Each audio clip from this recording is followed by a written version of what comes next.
Inilah yang kata Al-Quran, viralkan, share, berbagi, sampaikan, pesankan, supaya setiap orang punya peluang yang sama. Nabi menyontohkan kepada kita, setiap datang tahun, setiap datang yang baru, bulan yang baru, koreksi diri, karena Allah masih memberi kesempatan, dan boleh jadi kita wafat di tahun yang kita sebutkan baru itu. Saat Allah mencipta manusia dan memberikan misi khusus untuk menjadi khalifah, pemakmur, penyukses, agen-agen kebaikan dan kemuliaan di muka bumi itu, berdasarkan peran yang diemban masing-masing.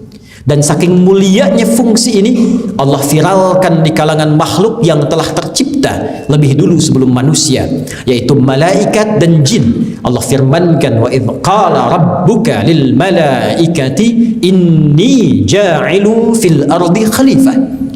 Dan pahamilah, pelajarilah, ingatlah, ketika Rabbu Muhammad sallallahu alaihi wasallam, khitab kepada Nabi Muhammad adalah kesan untuk disampaikan kepada umatnya, kepada seluruh manusia sampai berakhir kehidupan.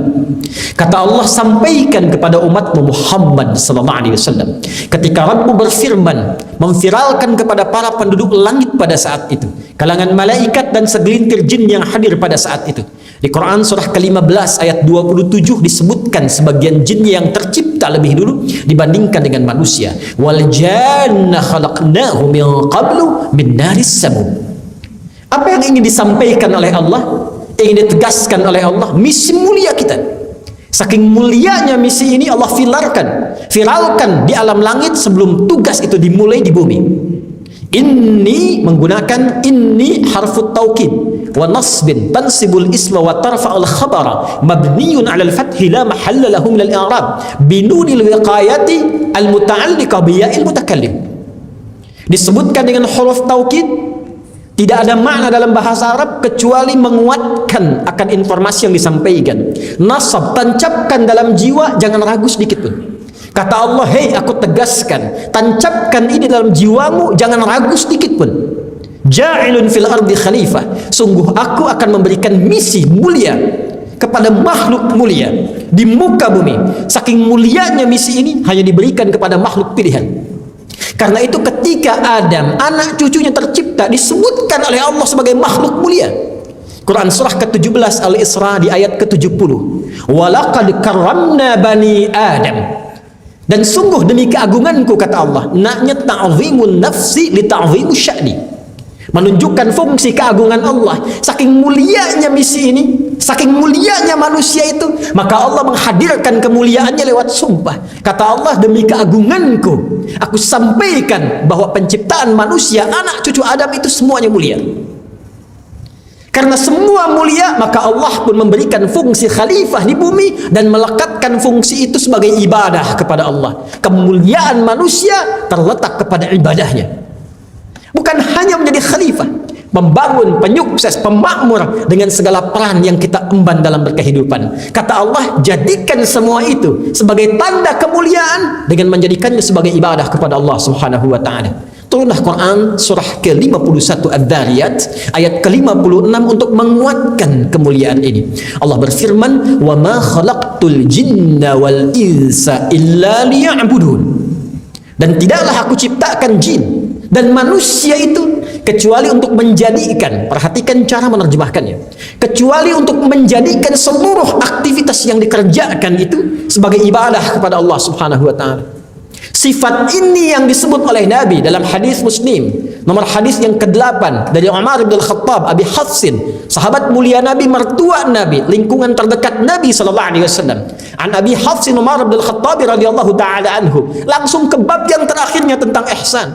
Ketika malaikat bertanya, "Mal ihsan?" Kata Nabi, "An ta'budallaha ka'annaka tarah, fa illam takun tarahu fa innahu yarak." Engkau menjadikan semua aktivitasmu dari bangun tidur sampai dengan tidur lagi sebagai ibadah kepada Allah. Dan engkau merasakan kau diawasi oleh Allah. Karena engkau sudah berkomitmen kepada Allah. Quran surah ke-7 Al-A'raf di ayat ke-172. Wa idh akhadha rabbuka min bani adama min zuhurihim dzurriyyatahum wa ashhadahum ala anfusihim alastu bi rabbikum qalu bala syahidna. Kita berkomitmen kepada Allah, Allah katakan implementasikan, buktikan komitmenmu itu. Kata Nabi, buktikan dengan cara menjadikan seluruh aktivitas ibadah kita karena Allah.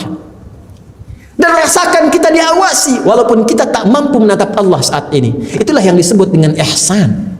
Itu yang menjadikan nama masjid ini disebut dengan al-ihsan. Sehingga yang keluar dari sini membawa pesan-pesan ibadah, membawa misi ibadah, menjadikan semua kegiatannya untuk meraih ridha Allah Subhanahu wa taala. Orangnya disebut dengan muhsin, jamaknya disebut dengan muhsinin. Hadirin, untuk menyukseskan misi khalifah dalam rangka ibadah ini, maka Allah memberikan bekal berupa waktu yang mengiringi setiap titian aktivitas kita.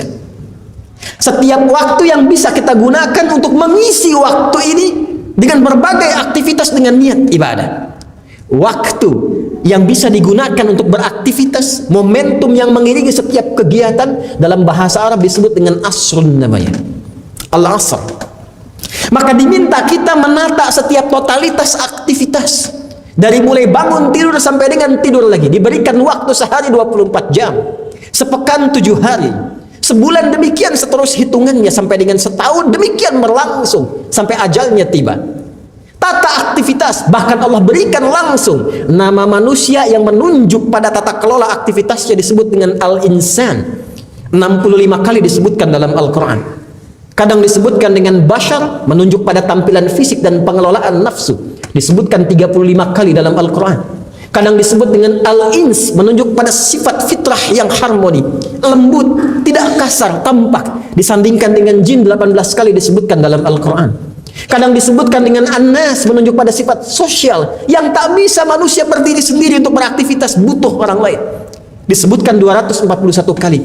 Kadang disebutkan dengan Bani Adam untuk menunjuk genealogis yang tersambung pada Nabi Adam alaihissalam, disebutkan 7 kali dalam Al-Quran. Tapi urusan mengisi waktu, Allah menamainya dengan insan.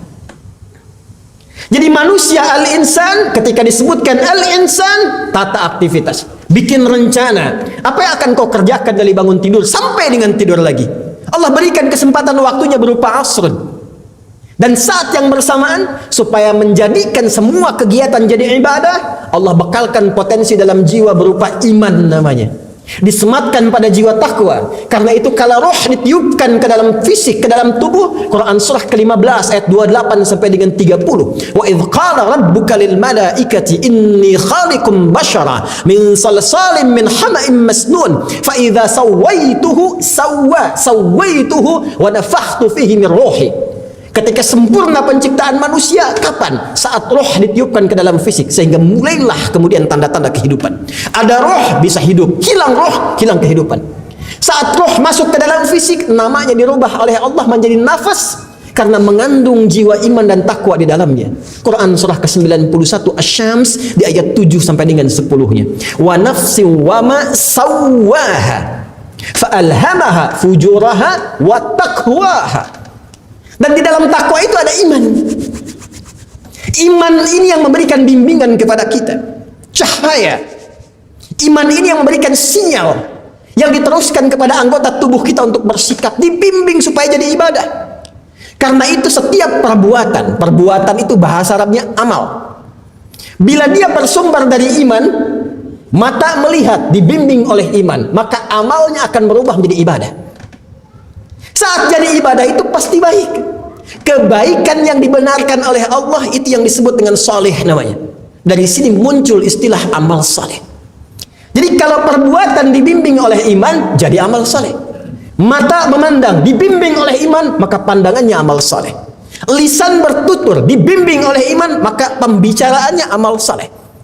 Tangan mengerjakan segala hal dibimbing oleh iman, maka tangan akan mengerjakan amal saleh. Demikian sampai ke ujung kaki. Nah, tugas kita ini saat ini memaksimalkan waktu yang Allah berikan untuk mengumpulkan amal soleh, menata amal soleh, untuk pulang kembali kepada Allah dan menyampaikan misi tuntas, mission complete, selesai, berhasil. Tugas kita itu saja sampai wafat.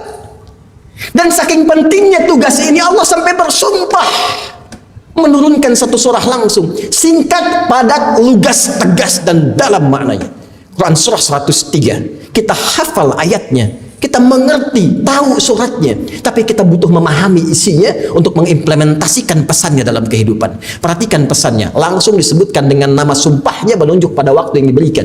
Surah Al-Asr, surah 103. Wal Asr. Allah bersumpah.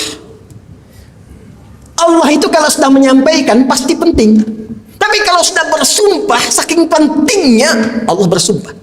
Wal Asr.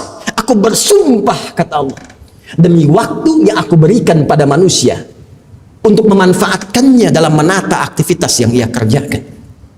Innal insan. Perhatikan diksi Al-Quran, betapa jelinya. Untuk menunjukkan Al-Quran mu'jizat, maka kata-katanya pun sesuai.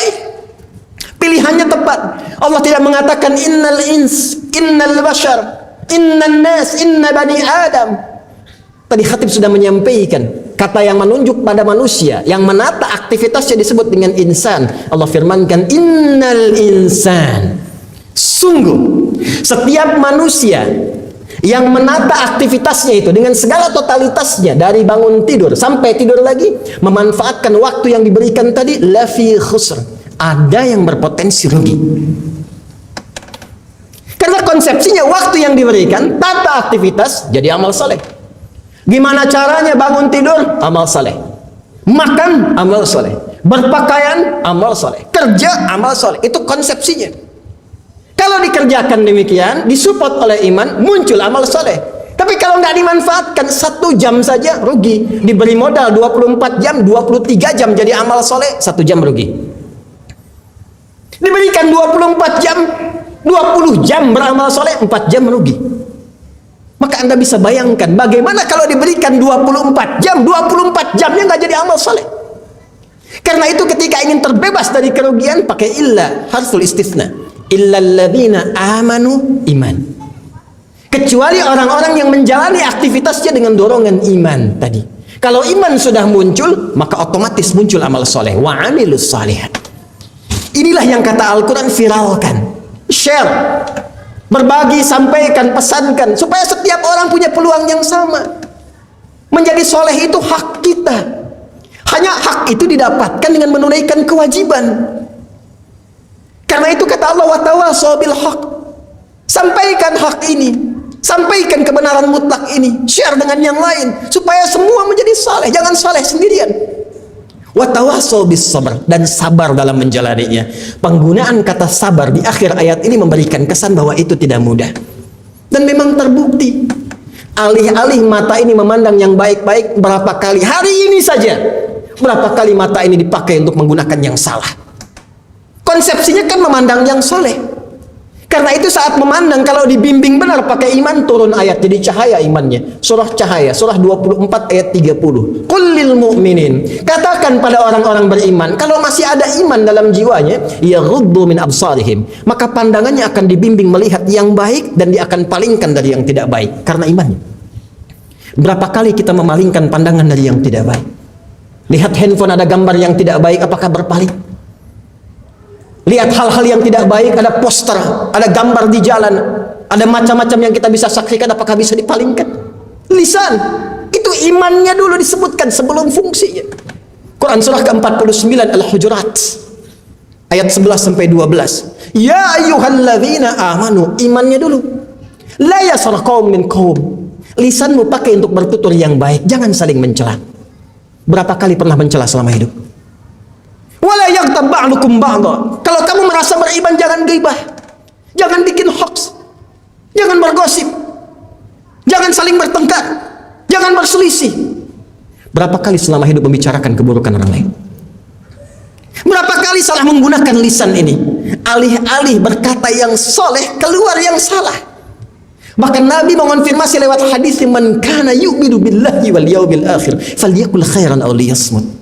Siapa yang masih merasa beriman, kata Nabi, kalau masih merasa beriman dengan Allah dan yakin dihisab di hari kiamat, katakan yang baik, tak mampu diam. Tangan sampai ujung kaki. Ini konsepsi kehidupan kita. Namun demikian tidak semua, bahkan khatib, bahkan kita, karena bukan maksum, tidak terjaga dari maksiat, ada was-was setan sekitaran kita, maka berpotensi setiap kita itu menyalahi konsepsi soleh, bergeser jadi salah.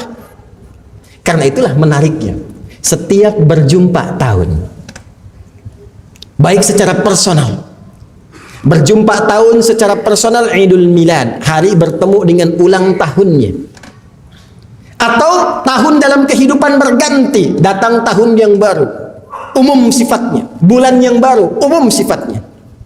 Ternyata tidak lepas dari petunjuk Nabi. Setiap datang tahun yang baru, baik secara personal datang tahun kelahiran, atau berganti tahun dengan yang baru dalam berkehidupan, ternyata Nabi pun sudah memberikan petunjuk kepada kita untuk mengoreksi jalan hidup sehingga kembali kepada tata kelola iman dan amal soleh tadi.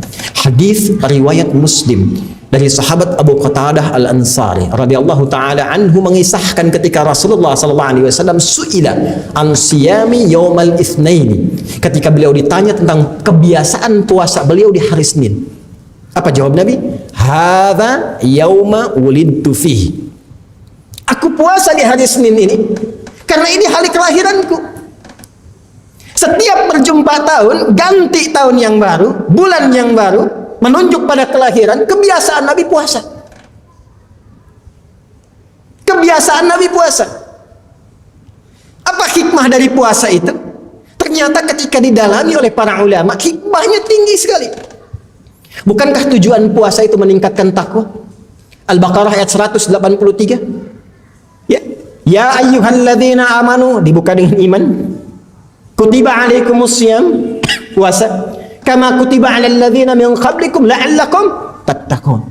Puasa berfungsi meningkatkan takwa. Sedangkan di dalam takwa itu ada iman. Jadi ternyata Nabi mencontohkan kepada kita itu. Nabi itu sudah manusia paling takwa. Sudah tinggi takwanya, sudah maksum orangnya, diampuni segala yang sebelum dan setelahnya, jaminannya surga, dipuji oleh Al-Quran. Wa innaka la'ala khuluqin azim. Tapi ulama hadis membaca hadis ini, sebetulnya ini pesan untuk kita. Bukan nabinya, tapi untuk kita. Karena ketika Rasulullah dilekatkan misi risalah kepada beliau, turun langsung ayat Quran surah 33 ayat 21. Laqad kana lakum fi Rasulillahi uswatun hasanah. Kata Allah, kami telah tetapkan dalam pribadi Rasul itu, di misi kerasulannya, itu teladan untuk kalian. Jadi kalau Nabi sedang praktekkan, sebetulnya untuk kita itu. Seakan-akan Nabi memberikan kesan, bukan karena puasanya, tapi karena peningkatan takwanya. Apa inti takwa itu? Iman. Apa inti iman itu? Al-amru bin ma'ruf wan nahyu 'anil munkar. Kerjakan segala kebaikan amal soleh, menyimpang dari segala yang salah.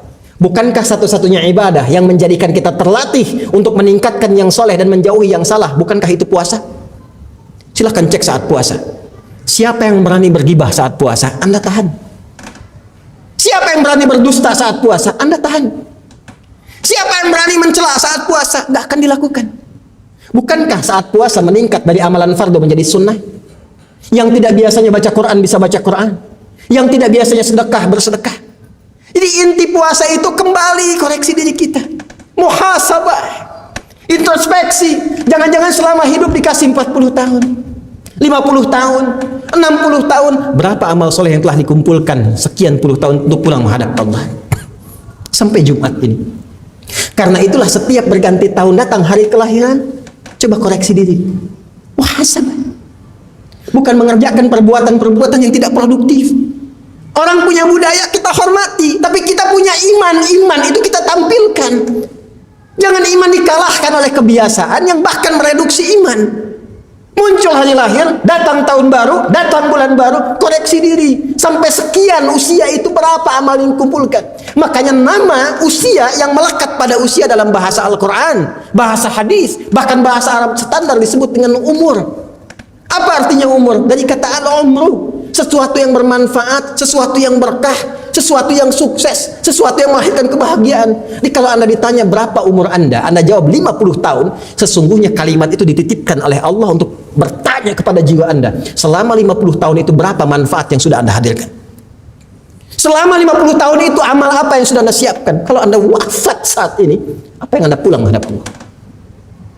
Nah, inilah yang dicontohkan oleh Rasulullah ketika datang tahun yang baru, hari yang baru. Dari mana kita mengetahui ini? Perhatikan konfirmasinya. Ketika Nabi SAW menjawab dalam hadis riwayat At-Tirmidzi. Perhatikan baik-baik kalimatnya. Ditanya oleh sahabat, kenapa engkau puasa hari Senin dan Kamis? Kata Nabi, tu'radul a'malu yawmal itsnaini wal khamis. Fa uhibbu an yu'rada 'amali wa ana sha'im. Setiap amal itu catatannya akan nampak, disampaikan kepada Allah dan Allah Maha mengetahuinya, mengonfirmasikan bahwa amalan kita dicatat setiap Senin dan Kamis. Dan aku sangat menyukai kalau amalku itu tercatat dalam keadaan aku sedang berpuasa. Artinya apa? Orang puasa pasti baik. Orang puasa menjauh dari maksiat. Nabi menyontohkan kepada kita, setiap datang tahun, setiap datang yang baru, bulan yang baru, koreksi diri. Karena Allah masih memberi kesempatan, dan boleh jadi kita wafat di tahun yang kita sebutkan baru itu. Sebagai penutup, inilah yang disimpulkan oleh para sahabat, hadis riwayat Abdullah bin Hisham bin Az-Zuhrah Al-Qurshi At-Taimiyyu, hadisnya sahih. Beliau mengonfirmasi, para sahabat membaca kebiasaan Nabi ini dan mereka mewariskan doa kepada kita setiap datang bulan baru, setiap datang tahun baru. Inilah doa sunnah. Apa yang diajarkan? Qalu, mereka berkata, Allahumma adkhilhu alaina bil amni wal iman wal islami was salama wal islam was salam wa jiwarin minas syaitan wa ridwanin minar rahman. Ya Allah, mohon hadirkan hari yang baru ini, tahun yang baru ini, bulan yang baru ini penuh dengan ketenteraman. Kita mendambakan ketenangan, kita mendambakan persatuan, kita tidak menginginkan perpecahan. Kita mendambakan semua orang harmoni dalam berkehidupan, saling bertoleransi dengan kesenangan, kebaikan, tidak ada saling mencela, tidak ada berbuat hoax. Semua semangat harmoni membangun negeri. Bersama-sama kita hidup dalam kebaikan. Wal iman, kita berharap setiap waktu iman kita kuat. Salatnya nikmat, puasanya enak, ngaji Qur'annya enak, beribadahnya enak. Wal Islam, kita berharap keislaman kita terjaga sampai wafat. Wala tamutunna illa wa antum muslimun. Wassalamah, kita berharap sehat, selamat. Mudah-mudahan setiap tahun sehat, nggak kena penyakit, bebas COVID, bebas bencana, nikmat semuanya. Wajiwari minasyaitan, dan dijaga, dibentengi dari provokasi setan yang memecah belah, menjauhkan dari segala keburukan. Waridwanin minir rahman, dan puncaknya semoga semua apa yang telah kita lakukan sampai detik ini diridhai oleh Allah Subhanahu wa taala sebagai amal saleh yang dibenarkan oleh Ar-Rahman.